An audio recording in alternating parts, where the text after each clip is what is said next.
It's time for Coffee with the Chicken Ladies, a podcast for people who love chickens. Hey everybody and welcome. It's Chrisie&Holly from Coffee with the Chicken Ladies. We're here and this is episode number 246 of our podcast where we talk about everything chicken, family, fun, and more chickens. More chickens. We drink a ton of coffee. I'm talking a ton. But most importantly, we hug chickens every day. And we kiss them too. Don't forget. We brew coffee from a little coffee roaster in Houston, Texas. Bright and early coffee. Holly, and what kind of coffee are we brewing today? Texas cinnamon. Y'all, we love the Texas cinnamon. And I love to say y'all. If you're not drinking this Texas cinnamon coffee, you are missing out. Where should everybody go? brightandearlycoffee.com, y'all. Use our code CWTCL15 for 15% off a bagged coffee. And if you want K-Cups, go over to Amazon. Follow them on Facebook and Instagram. Are you ready to sip some of this delicious Texas cinnamon coffee and chat? I am. But first, a word from our sponsor. We have some exciting news to share from our sponsor, Grubbly Farms. They're here, new and improved, Grubbly's World Harvest. I'm a longtime subscriber, and my flock love the healthy, nutritious treats, plus orders $40 and more ship free. If you haven't heard, Grubbly's has a fantastic layer pellet and crumble feed. It's packed with plant and insect protein, perfect for those picky chickens and ducks. Grubbly Farms makes food and treats for healthy pets and planet. To support us and Grubbly Farms, use the link grubbly.co/coffee. Try it today. Okie dokie, artichoke. How are you doing? Okay over here. How are you? I'm living. That's good. We're back from vacation, but unfortunately, Ella has COVID. And sometimes with airline travel and going across a lot of states and back and forth and everything, you get sick. So we have the COVID in the house right now. Not fun. Man, that's lousy. I feel a little off and I'm just like, please, that be it. You know, just I'm not sick. I'm just like, okay, let me have a touch. But when you have one of your kids with it, the fear is real that you're next. Oh, you don't have time to get sick. I don't have time. It will be like when I had it when we were interviewing Ginger and I stripped down to my underwear during the skivvies. That's your skivvies.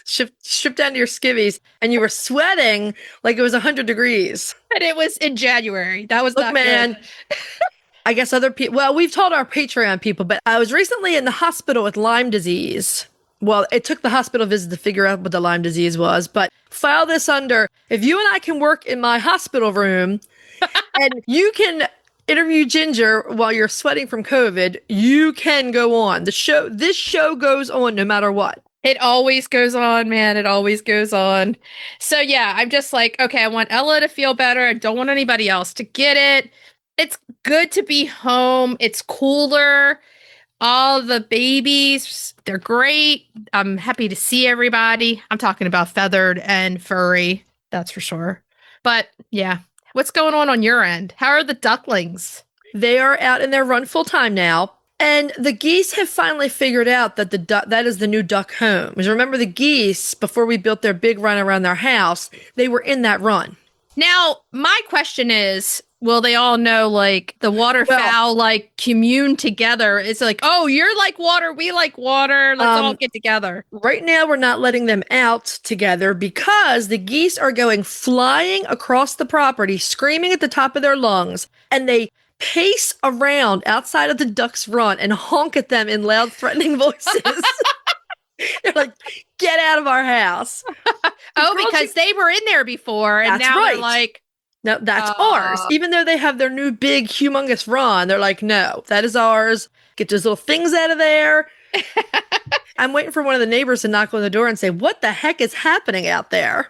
Yeah, I was thinking maybe at like Surrey Docks, you know how all the birds were together around the pond singing Kumbaya together. I would like them to eventually be able to free range together, but that remains to be seen. It's Mirabelle, especially if she doesn't settle down. My God. They're like, come on, honk, honk, honk, honk. I honk, mean, honk. wings spread, necks out.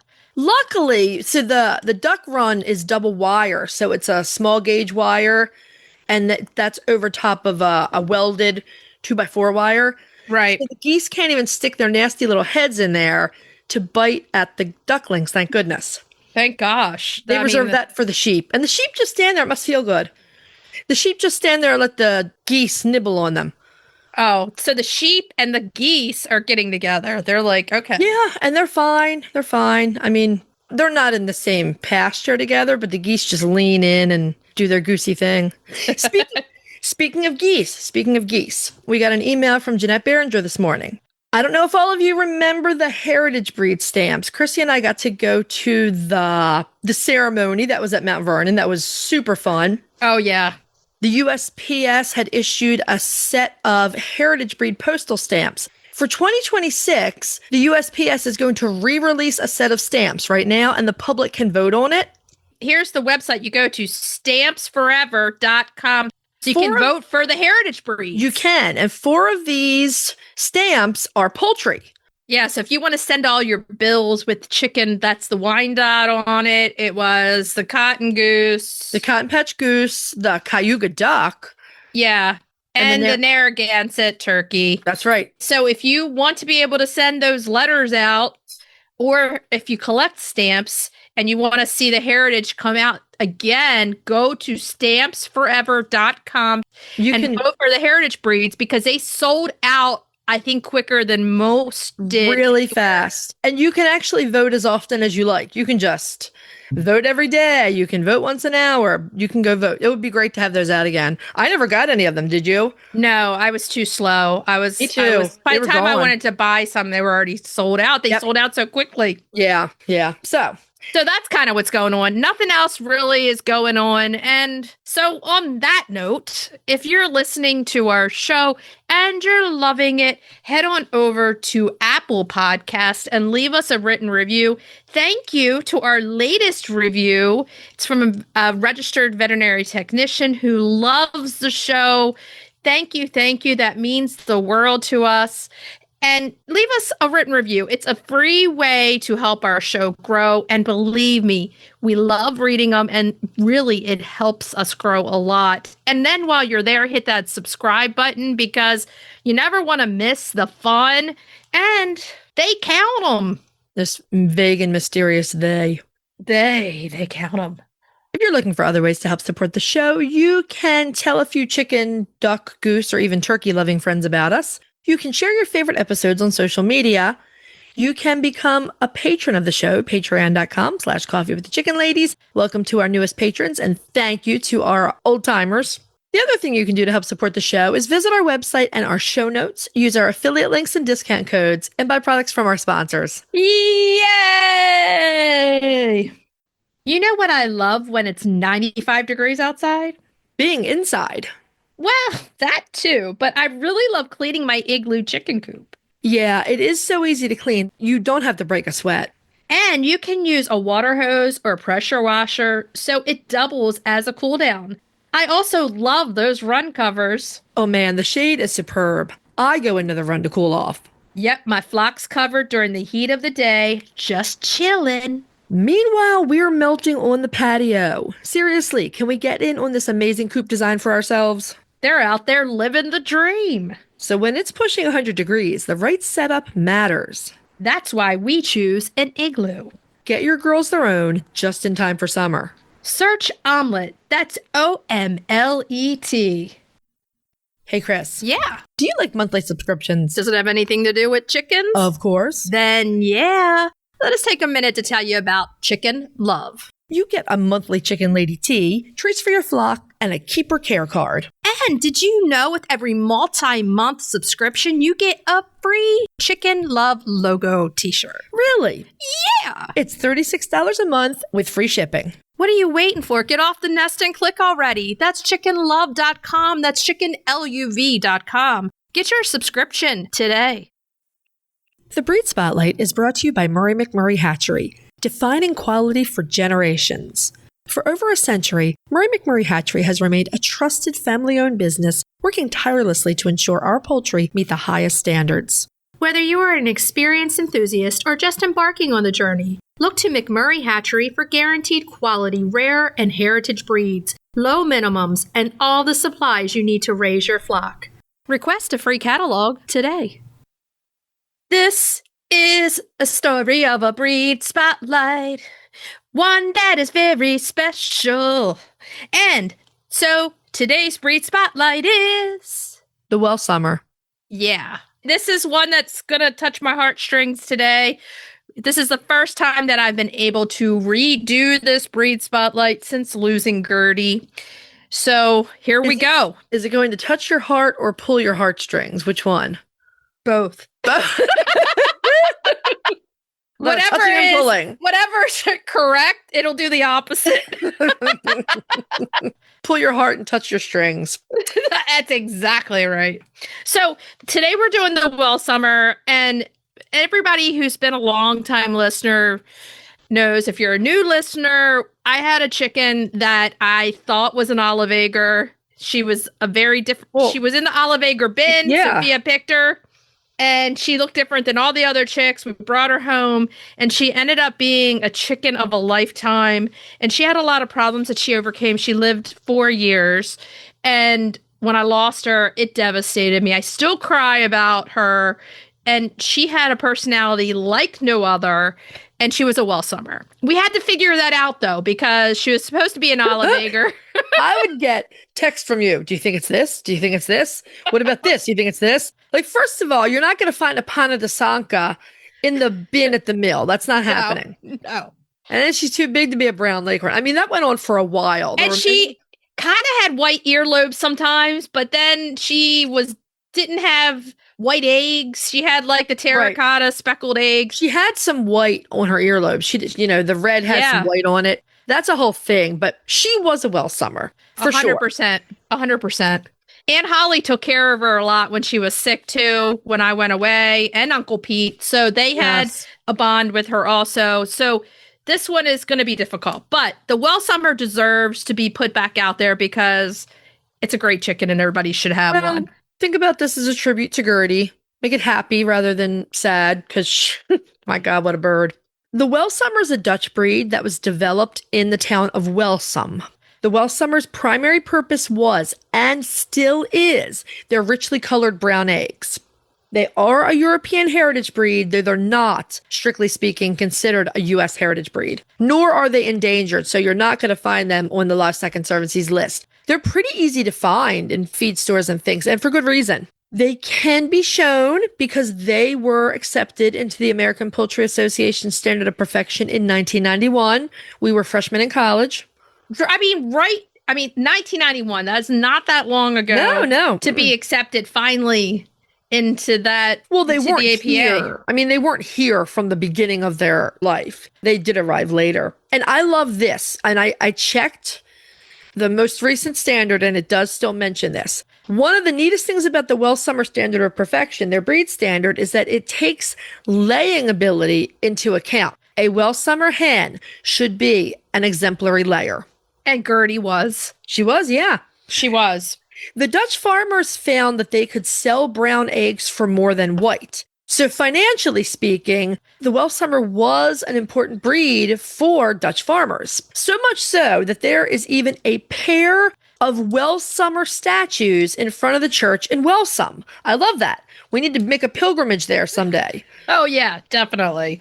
And King Charles used to keep a breeding flock of Welsummers, which I thought was pretty interesting. And and their eggs, we say they're dark brown, but they're like terracotta and it's speckled. A rich, yeah. They're really brown. Cool, and they're really cool eggs. So, yeah, that's one of the things that clued me in that she was a Welsummer, were the eggs. That egg for sure. Now, development on the Welsummer breed started in the village of Welsum in the late 1800s. The origins were probably, this happens all the time. The origins were probably like a particular strain of country or farm bird or a landrace bird that someone started breeding for improvement. Like we said, the farmers around Welsum wanted a brown egg layer. They wanted something different from the white eggs. A lot of the Dutch breeds do lay white eggs. They do. They do. A lot of the older continentals lay white. So they wanted a brown egg laying bird, and they started to get this gorgeous color that the Welsummers make. So in 1928, a breed association was formed in the Netherlands to help support this breed and establish a breed standard. And one of the things that would do that's so important is help to achieve a more consistent appearance and supporting that superior laying ability. The Welsummer here in the US only comes in one color variety, but boy, is it beautiful. It is the red partridge. And it's the best. It's the best. It's really gorgeous. And because of this, it's going to come as no surprise that some of the foundation breeds that went into the Welsummer were the partridge Cochin, the partridge Wyandotte, the partridge Leghorn, the Barnevelder, and that classic Rhode Island Red. That's some nice genetics right there. I mean, all those mixed together got Gertie. Yep. A little something, a little this, a little that. Right. So, I mean, the partridge to me is so beautiful. I mean, I would just stare at her in certain. I'm going to have to put some more pictures of her out this week because beauty wise, she was a beautiful chicken. I mean, she acted weird. She wing danced for me. She acted like a boy, but she laid eggs. She kind of got me ready for little man. I always think she was like half rooster, half hen, but no spurs. So I didn't have to worry about that. Thank goodness. Yeah. So the Welsummer arrived in the U.S. sometime in the early to mid 20th century. I couldn't find any exact dates, but they didn't gain much popularity here until after they were APA accepted. Okay. Well, it's kind of like they were like noticed at that point. Probably. It was out like there, but now it's out there. Right. So there were probably like small pockets of them for about 40 or 50 years. And then people caught on that this is a really nice bird. It looks like a lot of the bloodlines here in the U.S. were actually imported as hatching eggs. That makes sense. Mm-hmm. And there was also an importation of English bloodlines for the Welsummer that came in through Canada. Everything beautiful. They're really smart. Now, the Welsummer is often classed as a light to medium body breed, but they are actually large fowl. They're pretty big. Yeah. I think Gertie, in her height, she was over 5 pounds, and they have a big body range. Like their body's kind of bigger. Right. The roosters should average around 7 pounds. Hens averaging around 6 pounds. But we should note that even today, there still seems to be some disparity amongst weight, maybe a result of differing bloodlines, different chickens used to get them. Mm-hmm. If you look at those chickens back there, the Wyandotte's bigger, but the Leghorn is not. Okay, Leghorn is not big, but the partridge Cochin, she is big. The Barnevelder, not big, not huge. Good sized, right. But the Rhode Island Reds can be pretty big, and so can the Cochin. So you're looking at chickens they can kind of come in different sizes. Now, Gertie, like I said, was over 5 pounds. And so she was heading for breed standard, right? I mean, that the 7 pound, 6 pound is breed standard for, rooster and hen. So she was heading for breed standard. Oh, Gertie, no doubt. Gertie had a good appetite on her. She liked to eat, and she liked to eat a lot. Oh, yeah, she did. And the red partridge is a colorful pattern with plenty of reddish-brown feathers laced with black and coppery neck feathers, also laced with black. Now, what I always noticed were those golden feathers around her neck when the sun would hit them. They were beautiful. The lacing and the gold just made everything else pop. And can you believe the roosters are even more colorful than the hens? Yes. I don't know. I'm like, man. Now, they have moderate-sized straight combs, red earlobes, red face, those clean yellow legs, somewhat tight feathering, so they're not going to be really, fluff, and intense reddish eyes. And the combs can be different size. Gertie had a very large comb. She did, yeah. So I always feel like they're going to have some bigger size combs. Now, there is a bantam version, but their eggs aren't as dark as the larger version of this chicken. You know what that is? Is it because they're bred with different chicken to get the bantam? It's because they're bantams, so their oviduct is a lot shorter. So the egg doesn't spend as much time in there getting the color applied. It comes out of the car wash quicker. Really fast. Yeah. Zips right out of there. So the hens are very good layers of the reddish brown, we call them terracotta colored eggs, and speckled eggs. Gertie did have the speckled. 4 or so per week is definitely accurate for these chickens.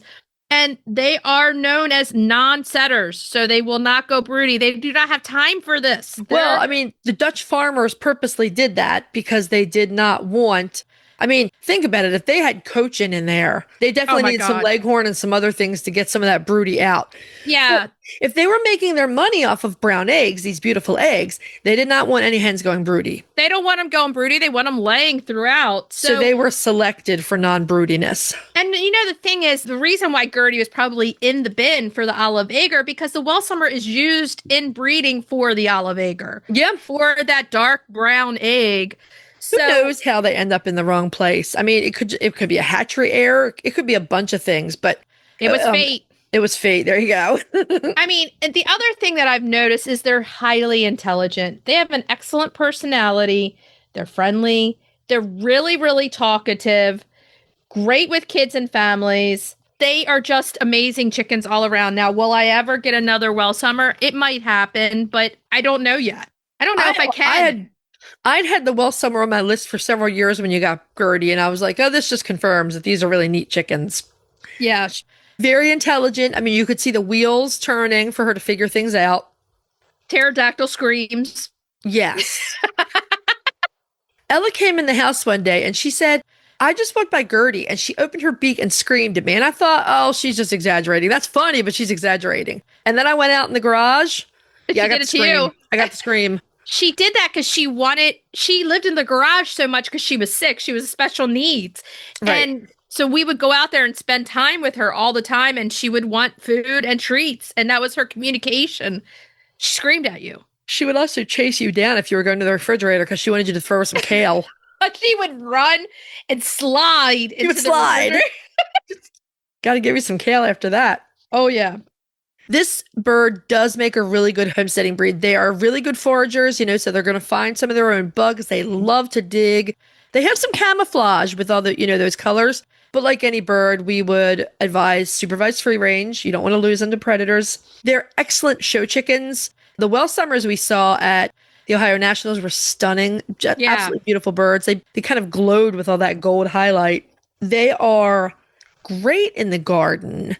And they are very, very, very good at being beloved pets and companions. These chickens are popular for a reason, and rightly so. They are. I mean, Gertie traveled around and visited a lot of people and made a difference because a lot of people that she met never met a chicken before. Right. She was friendly to everybody. She was never scared. People held her for pictures. People pet her. She went to the brewery. She went to festivals. She went everywhere, and she just flourished in that. And I think that's partly because of her breed, partly because the Welsummer has that ability, that really great personality, that ability to take to all people. Yeah. And in a chicken, I think that's really, really important. The Welsummer is generally a hardy, healthy bird. Gertie's special needs were not like a result of genetics or breeding or anything like that. It's part of eating things she wasn't supposed to eat. So she had some bad habits early on. Yes, she did. But they're generally a very hardy bird, very attractive bird. They're in our list of top birds for beginners to start with. Oh, yeah. And as an established chicken keeper, there are so many things about them that they're still wonderful to keep. It's not like they ever become like basic and boring to you. They're wonderful. Yeah. But they are great for beginners. They do well in most climates. Obviously, you need to watch those combs and wattles for frostbite because they have some good size combed and wattle, yeah. Yeah. They do okay in the heat. Remember, that body is bigger, so deep shade, cool water, all of those things. Lots of watermelon. Gertie loved her watermelon and her berries. And they have a really good laying ability, so they're going to lay you lots of eggs. So that takes them like from homestead breed smack into the chicken lady's flock, right? Because you've got this beautiful bird laying this beautiful egg for your egg basket. Who loves people. Right. So right. Who you can take with you places. She was the first original in the stroller bird. She went everywhere in the stroller. So they will flourish. And more attention that you give them, they're going to eat that up and be even more out there, willing to be a great pet for you also layer. So it's the best of both worlds. If you're interested in showing or breeding, you can look up the Welsummer Club of North America. They're a great resource. You can also join the APA, American Poultry Association. Welsummers are much more available than they once were. And that's part of their popularity, that you can get your hands on them. However, if you can't find them in your area, you can order them from McMurray. They have got some gorgeous Welsummers. They do. And sometimes it is a little tiny bit harder to find them. I feel like the mill, I want them to have more Welsummers than they do actually. Mm-hmm. So they usually have maybe one bunch, or you have to really look out. But you could go to McMurray and get the best Welsummers out there. Mailed right to you, especially if you really want, if you're looking for hens primarily, pullets. Definitely. Okay, so here's part of the show where I say, do you have a Welsummer? I'm going to be resharing memories and pictures of Gertie this week so we can show off the Welsummer. But if you do, share them in your stories, hit that mention button, and put in our name. It comes right to our DMs, and then I can instantly reshare it, and everyone who follows us can enjoy your Welsummers. So send those pictures over. We want to see your birds. Just out of curiosity, what breed do you think we've gotten the most photos of? We have a contest. It's probably Welsummer because of Gertie. Well, no, I mean other people sharing with us. Oh, I'm talking about us. I'm like, sorry. Katie. I think Astrolorps we got the most. Really? Okay, yes. I like that. Yes. So we had multiple people. Now, let's flood the Welsummers because they deserve to be up there. I don't know. I think we got some Polish. Yes, so share your Welsummers. We wanna beat the Astrolorps and put more Welsummers up there. What are you, pitting the Dutch against the Australians? It's the competitive side of me after living with Joe DiCarlo for 30 years. Are you ready to dive into the fascinating world of backyard ducks? Look no further than Metzer Farms, your premier destination for top quality waterfowl. Whether you're a seasoned breeder or just starting out, Metzer Farms has everything you need to elevate your flock to the next level. And if you're passionate about call ducks, you're in for a treat. Metzer Farms hatches a stunning variety of call ducks, meticulously bred for their miniature size, beauty, and calm temperament. From snowy whites to vibrant colors, each duck is a masterpiece waiting to grace your backyard. Visit metzerfarms.com today to browse their extensive selection and start your journey into the wonderful world of waterfowl. Metzer Farms, where passion meets perfection. If you're looking for a chicken coop that's produced in a planet-friendly, sustainable way, try Nestera. Each coop is made from highly durable, 100% recycled plastic that keeps the equivalent of up to 2,000 shampoo bottles out of a landfill. Their clean, modern design will fit into any garden or run area and comes with an industry-beating 25-year warranty and a range of handy accessories. Simple to put together, so quick and easy to clean, and most importantly, red mite resistant. Your chickens will love it. Quick shipping from Nestera.us. For a 5% discount, use the affiliate link in our show notes, on our website, and on Instagram. Link in bio. Check them out today. Okay, so are we ready to move on to main topic? Yeah. Today we are thrilled to have Sean Warner, one of the founders of Grubbly Farms, join us. Sean, it's great to see you. How are you doing? I'm doing excellent. It is great to see both of you as well. Hello. How are you doing today? Doing perfect. Look forward to jumping into things. Exciting to announce that we're at our 10-year anniversary for Grubbly Farms. Yeah, that's fantastic. When you guys started Grubblies, did you think it was going to stay around this long? No, in the sense that when you get into a startup right out of college, you read the statistics, and candidly, the odds are not in your favor. And I guess this was, in fact, my first startup. My cousin and co-founder, Patrick, actually started 2 companies in college beforehand. And like a lot of startups, they did not end well, but it's all a learning curve. So no, I never would have predicted this, but it has been an absolute amazing journey so far. It's so funny that you don't know where life is going to take you. And you don't know that a science experiment in the bathroom of a dorm room is going to kind of start this journey for the rest of your life. And it's so cool. It's that all-American story, and we have all benefited from the science experiment in the bathroom of the dorm room, that's for sure. Yeah, no, I will say when we first started off, I will jokingly compare ourselves to Apple, but a couple of our friends said we have the perfect story to kick things off. The same way Apple started in a garage, Grubbly Farms started by breeding flies in a laundry room. And, again, never thought we would be here a decade later, but here we are. And 10 years, I mean, I can name you, I've been keeping chickens for over 20 years, and I could probably name you right off the bat 10 companies that did not make it to 10 years in this industry. It has been interesting seeing kind of the rise and fall of a number of companies, both within the chicken industry and even just kind of trends within the whole startup industry itself. We've always been kind of in this unique space, starting off more on the insect side and then leaning more into the chicken side. And regardless of who we speak to, we always have to do a lot of explaining as far as this really is a growing trend, a growing market, and it's amazing to see where the industry has grown over these 10 years as well. It's fun to grow with you because we've been around for 5 of it. So it's fun to kind of go along that road with you and see how you started, and then to see all the amazing products that you offer now, your feed, your bedding, everything that you offer, your supplements. We love it all. They're all really amazing products. Well, thank you so much. And I will say one funny thing about that is my dad actually still has the very first bag of Grubblies we ever sold in just a little brown paper bag sitting on his desk at home. So, I might get that like actually framed or something one day, but that is pretty cool to see every time I go to my parents' house. That is very cool. I think I've been subscribing long enough that I did get some of those early bags. I mean, there's definitely been changes through time. I remember getting bags, and they always came with a hand-signed card from whoever packed it on staff, which I always thought was super fun. Now, what are some of the things you think really contributed to the success of Grubblies?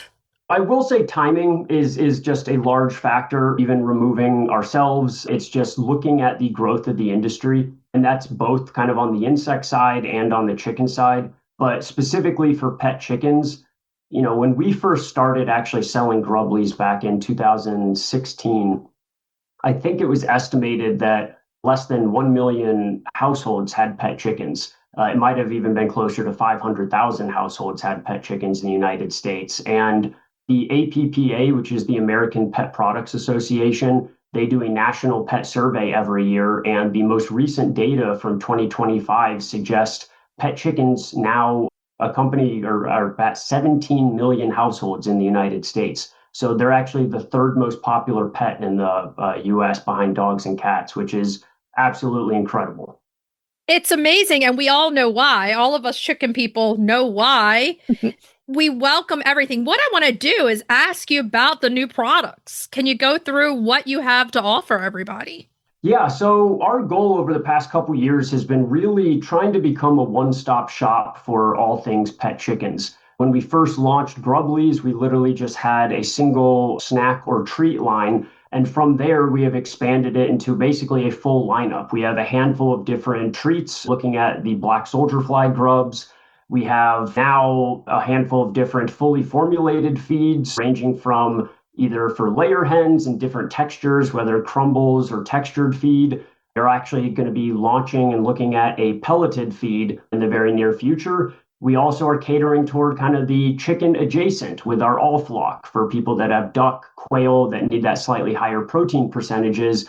And then again, filling in kind of the blanks of everything you need for your pet poultry. We have a full supplement line that range from either prebiotics, probiotics, vitamin and electrolytes, both water-soluble supplements, and then even like our Grubblies Omega mix that allows you to make omega-enriched eggs at home. And then most recently, we've been really looking at coop essentials. We've launched a hemp herd bedding, a hemp fiber nesting pad, some rose quartzite grits. We've also heard phenomenal feedback from our coop conditioner with all natural ingredients that can help reduce the ammonia from your coop. And then actually next week, we are launching a separate calcium supplement.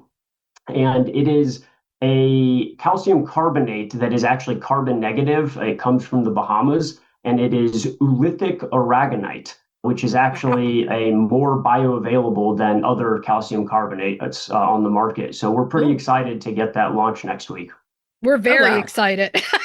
Yeah, that's fantastic. Wow. Wow. I mean, I'm not asking you for trade secrets here, but what's your process? She might be. She might be. No, I would not do that to anyone. What's your process when you're trying to develop new products? Is it sort of anyone on the team has feedback, or you and Patrick brainstorm? How does this work? Yeah, it is entirely anyone on the team is feedback, but candidly, most of our products actually come from customer feedback. Really, we have a couple kind of strict guidelines that we work with when developing new products where we do use insect protein where we can in most of our product line. But other than the insect, we really don't use any other animal ingredients. And, that could be fish meal to boost the protein or, like a beef suet as a binding agent on certain products. So I will say that is also kind of one of the core ethos, but when really looking at new products, we love listening to our customers. If they're looking for something that can help them on, the either daily, weekly, monthly upkeep of their coop, we are all for launching it. So I will always say, please reach out with any feedback, comments that you have. And then even with that, we are always looking to improve our existing product line. It's a little funny that the first feed we launched, and I hope I get this right because it was a couple years ago, I did not know this at the time, but chickens are visual eaters, that their taste buds are at the back of their throat. So they've already eaten it by the time they taste it. But we ended up switching colored peas because I believe we were using, if it was yellow peas and the chickens, for whatever reason, didn't like the yellow, and we switched to green peas and they would eat through them. Again, we would not have known that without our customer feedback. And, when we hear something, we want to continue to make high quality ingredients. So our products, so we're always happy to make edits where we can. We absolutely love your layer feed. It's phenomenal. Thank you. It's great to hear. So I want to talk a little bit, we're going to go back a little bit to the early days in the business. I think that's all the really fun and fascinating stuff. What kind of changes have you seen in the insect industry over these 10 years? Yeah, so when we first got started, really the insect industry was relatively new in just across the global view of it.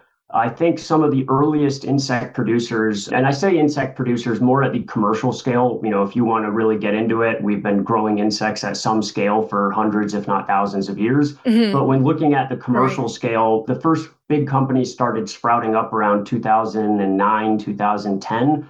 But then it was really in the mid 2010s that it started to actually gain some traction because of positive results of using insect protein in livestock feed, whether that's poultry or aquaculture. So I do believe over the past 7 years, about $1.7 billion has been invested into commercial insect farming. So right now there are a handful of USA insect farms that are operational, but there are a ton more that are currently in development and being built out. And one of the positives is how large the agricultural system is. And it's kind of both a barrier to entry because you need to produce so much. But the positive is that you can sustain hundreds of these insect farms. So it really has been incredible to see the growth of the industry over this past decade. Your stamp on recycling in this world and your stamp on reusing and all those good things is amazing. I love that you're making the world a better place with these products. So tell us a little bit about that. How are you working to do even more recycling and reusing and all those good things? The general concept is that these grubs are farmed in a commercial setting and they're actually raised off of food waste that is diverted from landfills. The benefit is that they can eat a wide variety of different waste streams. I will say one of the hardest parts in kind of Grubbly history was actually back in 2019, where we as a company decided to pivot away from growing the bugs ourselves. That at that time, we were in an 18,000 square foot warehouse that was designed to recycle 5 tons of food waste a day. We were collecting spent brewery grains and pulped fruits and vegetables from local juiceries. And really our demand was far outpacing our own production. And you kind of lean into your strengths. And what we were really excelling at was the product development, the branding, and the marketing.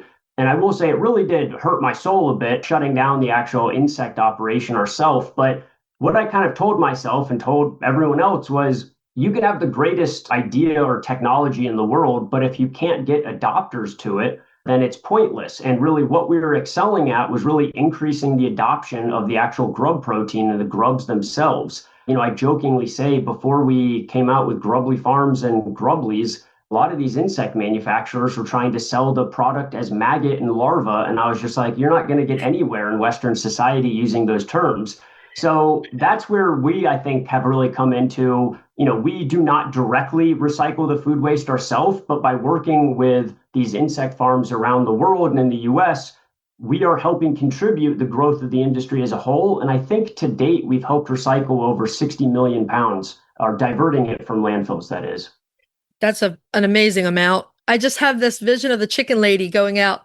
Come on, guys, come and get your maggots. That's not going to happen. No. But even though you're not growing the grubs anymore, I would imagine that it's still a pretty earth-friendly business. I mean, even if it's a mega farm growing them, they're still going to be using probably post-consumer food, all that sort of thing. Low energy. I mean, you don't really need a lot to grow them, right? Yes, that is correct. That is really the main draw to it. When looking at like CO2 emissions, the insects can be produced at, the estimates kind of vary around the world, but about at 1/5 the CO2 emissions compared to fish meal, where if you catch a fish in the ocean, it typically travels about 10,000 kilometers from where it's caught to where it's actually utilized.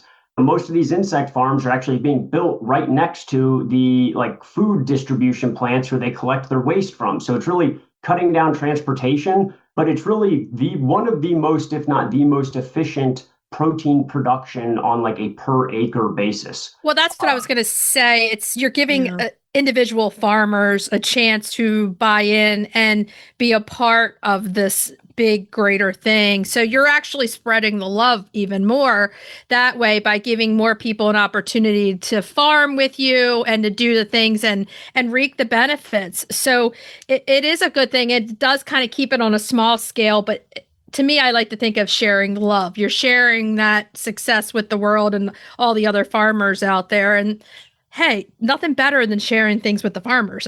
No, that is a great way to put it. And yeah, one of the most exciting things we do is work with a lot of these farms that kind of are scaling from their pilot phase into the commercial phase. And I will say we're very picky about bug farms we do work with because we are looking for the highest quality ingredients. So we do have a pretty extensive questionnaire that we go through and make sure they're following all proper verifications.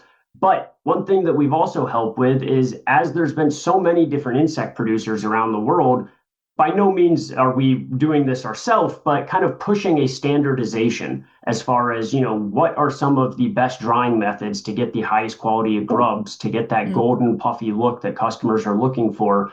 I offer this to as many different insect producers as I can. When they're saying we're looking at different equipment, as long as I'm not crossing any NDAs that I have, I'm happy to provide as much information as possible just because it's a win-win for both of us. I think if you put 5 plates of grubs in front of me, and I'm not joking here, I could tell you which ones are not from Grubbly Farms. I can too. I can definitely, after feeding them for so long. Yeah. If you see others come in, you can definitely see the difference in size and everything else. Well, you can see the love in the product. That's what we're saying. See the chickens too. The chickens are not as enthusiastic about it. I mean, they want the good stuff and they know what tastes the best, I guess. I love to hear that, just because, again, we ensure a lot of our farmers use extra sifting machines, getting the right size grubs, making sure there's minimal frass balls in there, and frass is the insect poop, if you will. So, yeah, I mean, it really does come down to us trying to continue to offer just the highest quality products. And again, it more so is because people love their chickens. They are pets now. They have names. And it's fun to see that. I wanted to talk a little about the hemp. Now, are you outsourcing the same way, like with the grubs, to local farmers in the US to get the hemp that you're using for the pads and for the bedding? Yes. So again, very similar to all of our other products. We're listening to what customers are looking for the higher quality ingredients. So right now, we only do use USA grown hemp.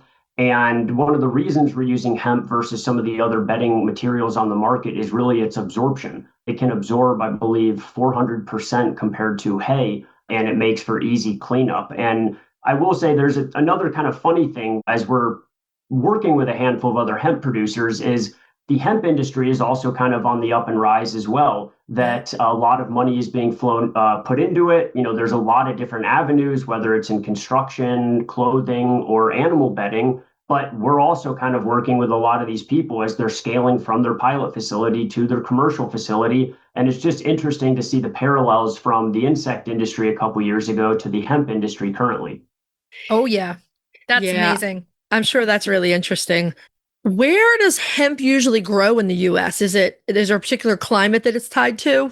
I actually am not 100% sure on that. So I don't want to share misinformation. That's I will fine. say I'm happy to look that up, but I am not really sure. I mean, I do know that, I know a couple of producers down south across the Southeast, but I think that hemp is pretty robust. But I do know that, like all plants, there's a growing season. So it's more so, you're not going to grow it year round especially if you're going farther north when the winters are coming in. Yeah, for sure. So I want to talk a little bit more about the future of Grubbly Farms and where you see this company going. Yeah, again, I think with the growth of the pet chicken market, there's just still so much room to grow. Right now, or I guess historically, our primary focus has been on the direct-to-consumer side, where the mass majority of our sales do come directly through our website. And actually, one of the most recent features that we just launched are custom bundles. Again, just listening to customer feedback, and it allows you to create your own custom bundle with additional discounts so that you can, it's really a great way for people to get the exact products they want. So one, it's continuing to kind of update our website with that. But on the other side, if you are looking for our products to be held in retail stores, right now we are in conversation with a handful of retailers that we are looking to expand the brick and mortar side, just because I do know that the mass majority of people still get their chicken feed through either their local feed store or, a larger chain, but on the brick and mortar side. So I think there's a lot of opportunities around that as well. I feel like given the cost in shipping prices, a lot of people are really going back to sourcing locally rather than having things shipped in. Yeah. I know a lot of chicken people who are going to be happy to hear this because we talk about it with chicken breeds. We talk about it with everything. Availability is everything. The ease of being able to get your hand on the product. It's simple. It's easy, but there are some people out there that always want to go into a store and want to have it in there too. So that would be amazing. Also, there's nothing but excellent things to say about Grubbly Farms because you guys, you're amazing over there. Well, thank you. And if you are interested in your local feed store or even a larger chain holding Grubbly Farms products, reach out to them and mention it. Because I will actually say, even last week, we had a large company reach out to us saying they've gotten a number of requests for holding Grubbly Farms. So that's how we get notified. So again, it's always just listening to what the customers want. Perfect. Hear that? Generally, most of those companies have customer service email forms, so you can write down your requests and send them right to them. Exactly. That's amazing. Again, happy anniversary. Happy 10. Thank you so much. It is crazy to think that 10 years have passed since we first got into this. We've had our ups, we've had our downs, but I would not change a thing. How much did we talk about the COVID bump and then we talk about the egg price? There's 2 egg price bumps. Did you see sales increasing during those times? Yes, I do think COVID, obviously a very interesting time for everyone, but Yeah. I think that it did push a lot of people into the pet chicken hobby. For both, a lot of people were at home more than they originally had intended. Yeah. But I do think with some of those original supply chain scares, I think it also made a lot of people realize that they wanted to be a little more self-reliant, and having chickens is one of the easiest ways to do that. There was a minor pullback in the industry after COVID. But again, with most recent numbers, I don't think pet chickens are going anywhere. And actually, the pet chicken market and backyard pet market is actually growing at a faster pace than all other pets as well. I really truly believe that without COVID is the huge thing, the huge bump that put everybody basically back to home life for 6 months to a year. And with that, I think it kind of changed the world in a big time way when everybody's like, wow, I can't get to the stores easily. I don't want to do this. I need to rely on myself. And I think with that, and I agree with you 100%, there was a little hill that we went down after COVID, but we're right back there again where everybody's like, chickens are big. Well, the beautiful thing there is that people got chickens for eggs, and then they realized how absolutely amazing chickens are. They're fun, they're entertaining, they give you eggs, what's not to love, and they want to spoil them. So the first place you go if you want to spoil your chickens is treats, and grubs are about the best treat you can give them. The healthiest treat you can give them, right beside, like fresh food. Veg. Yes, exactly. So up in calcium and protein, all the things that people want their chickens to have, they're right in that little bug, and they love to eat them. They're like potato chips for chickens. You can't just have one. This is a very good way to put it. Can you tell our listeners when and where they can look for that new form of calcium carbonate? Yes, so that will be launched on our website next week. And I would say if you are signed up for our email or SMS, you will get an alert about it. But as of right now, it will just be on the website. At some point in the future, we'll be able to get it on Chewy.com or Amazon. And then as we do continue to expand and look at the retail side of things, fingers crossed that it'll be sitting on store shelves in the not too distant future. Fantastic. Now, I'm looking at my schedule as I said this. This one's on me. This episode's going to drop in August, which means that when people hear this, it's going to be available now on your website. But that's perfect. That's perfect. Yeah. So, yes, you know what? It is available now is another way to put it. Go get it. Go get it. Try it. Sean, thank you so much for coming on today. And we just want to thank you so much for spending this afternoon with us, and go green, go Grubblies. It is always a pleasure. Thank you so much for the invite, and I look forward to doing it again. We'll talk to you later. Bye. Sounds great. Bye. We just want to thank Sean one more time for joining us. That was a great chat. It's really interesting to have watched the progression of the grub industry over the last 10 years and know that they're still thriving. This is such a good, clean product for chickens. You can't go wrong with Grubbly Farms. They're amazing.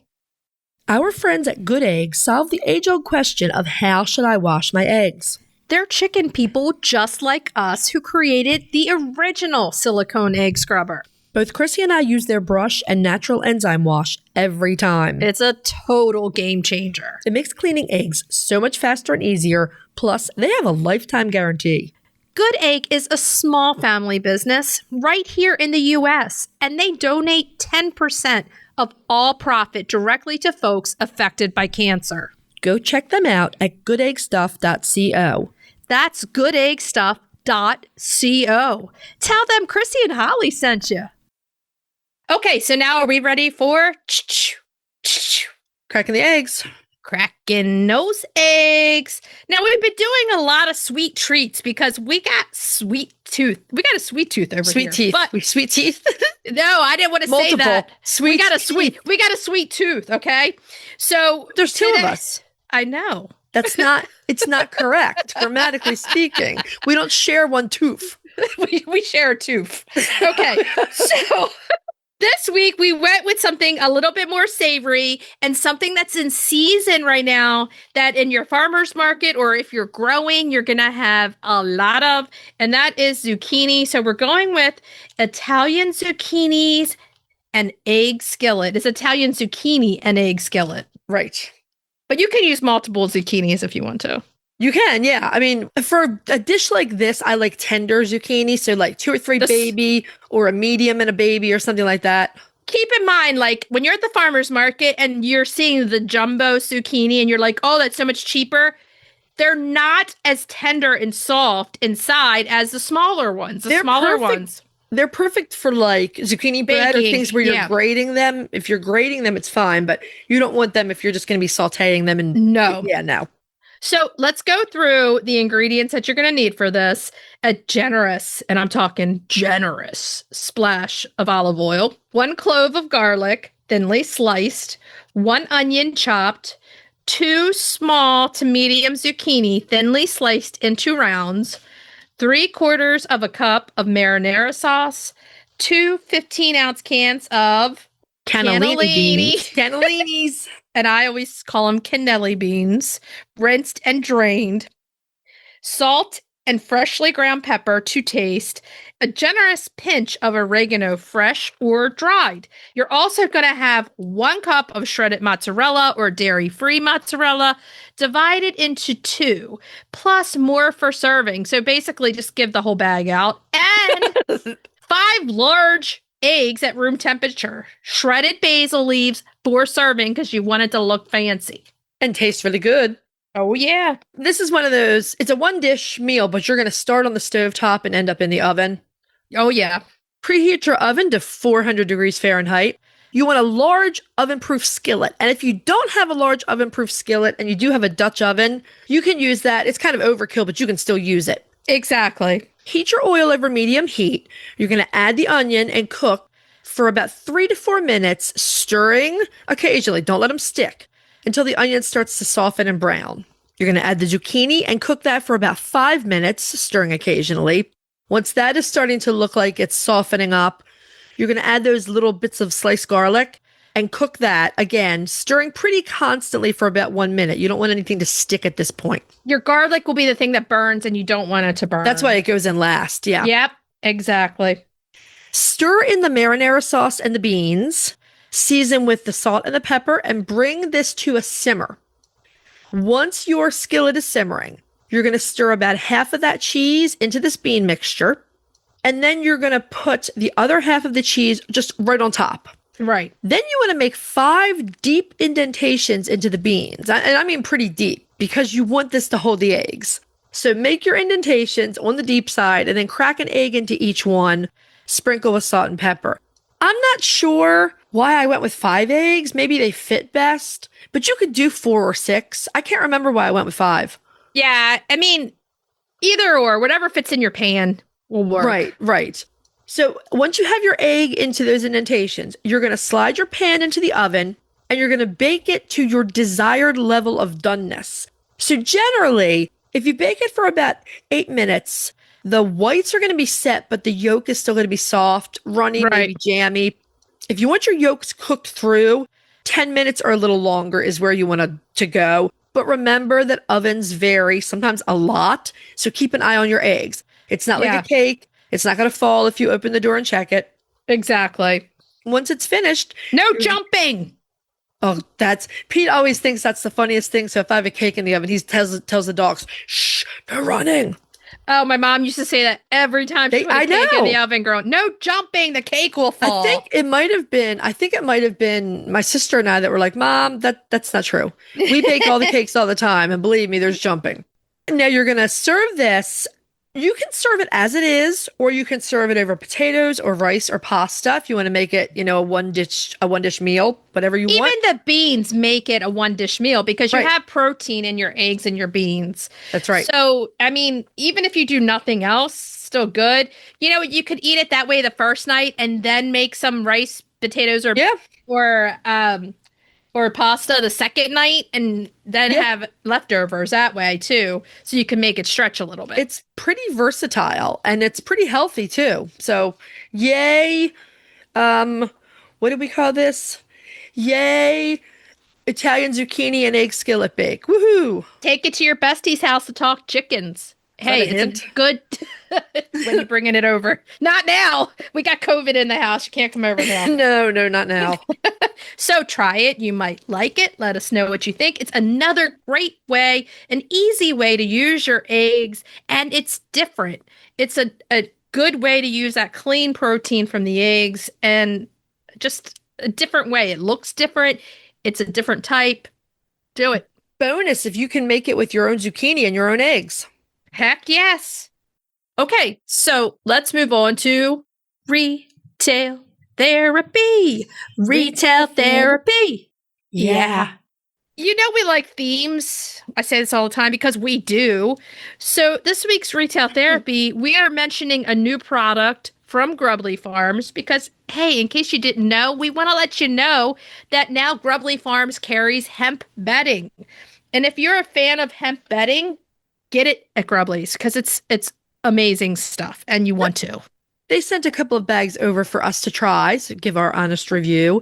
Mine is currently in the duck coop for a few reasons. The first is that Hemp is supposed to be really good at managing moisture. Right. Ducks are often wet. Waterfowl. Yeah, exactly. And Now, so far, I was going to say so far so good. I mean, it's really holding up well to being trampled by 6 ducks. Oh, yeah. And it's soft. Now, the other good thing about this hemp bedding is it's going to last you longer than your pine shavings. It's known not to turn to dust as quickly as those pine shavings. And it's very, very absorbent, what Holly Ann was saying, with anything with water. It really takes in that moisture. So it's going to last you a while. It's great in nest boxes because it has a little bit of bounce isn't the right word. But it kind of does. Yeah, cushion. Kind of absorb. Yeah. So it's a kind of a good shock absorber for eggs that are being laid. The hemp itself is. Oh, go ahead. Well, it took me about half of a bag. I have the ducks in my Nestera wagon. Okay. And it took me about half of the bag to fill that.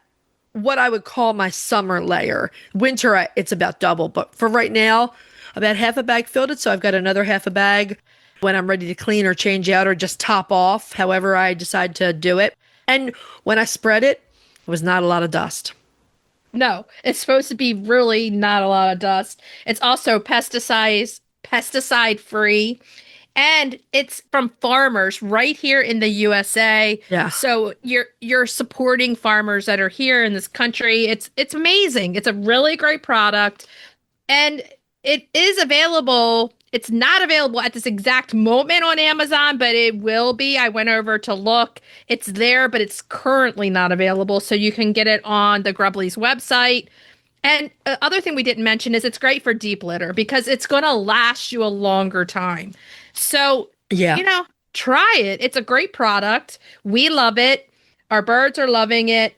It's hemp bedding from Grubbly Farms. And check it out. Now, should we tell everybody what we're going to be talking about next week? Okay, next week we are spotlighting the most famous bird in the world, the Rhode Island Red. Spicy. Main topic, we're going to talk about soil testing. Sounds boring, is really, really important. You don't want to miss it. It is important. Cracking the eggs. These are delicious. Zucchini black walnut bars with cream cheese frosting. I will say that I just finished making them again, and they are amazing. Because I'm sure everybody's got a lot of zucchini around. Oh, yeah. And retail therapy.